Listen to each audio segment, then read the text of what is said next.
রমাদান মাসের মধ্যে একটা রাত আছে, যে রাতের নাম হচ্ছে লাইলাতুল কদর। আমি আশা করি আপনারা সবাই এই সূরাটা জানেন। বা'দা আউযু বিল্লাহি মিনাশ শাইতানির রাজীম, ইন্না আনজালনাহু ফি লাইলাতুল কদর।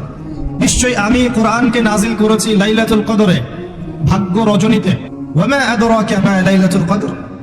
হে নবী মুহাম্মদ সাল্লাল্লাহু আলাইহি ওয়াসাল্লাম, আপনি কি জানেন লাইলাতুল কদর কি জিনিস?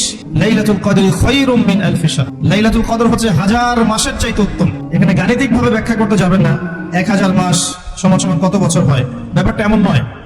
এখানে আধিক্য বোঝানো হয়েছে।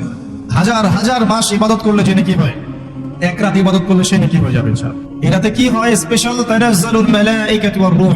এই মাসে আল্লাহর পক্ষ থেকে আল্লাহর ফেরেশতারা নেমে আসেন। কোথায় নেমে আসেন? পৃথিবীতে। তাদের সর্দার হিসেবে থাকেন জিবরাইল আলাইহিস সালাম।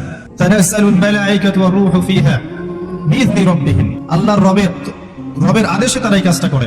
মিন কুল্লি আমর, প্রত্যেকটা বিষয়ের ফয়সালা হয় এই রাতে।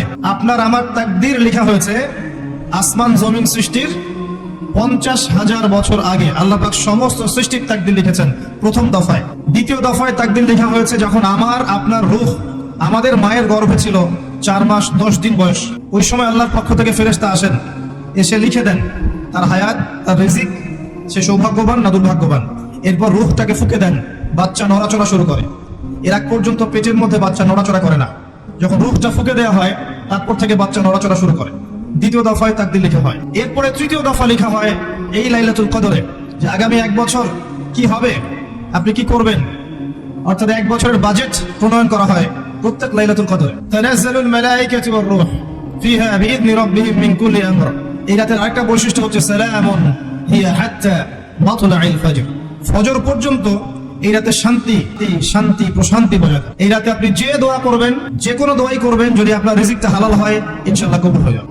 আরো ইসলামিক ভিডিও পেতে চ্যানেলটি সাবস্ক্রাইব অথবা ফলো করতে ভুলবেন না।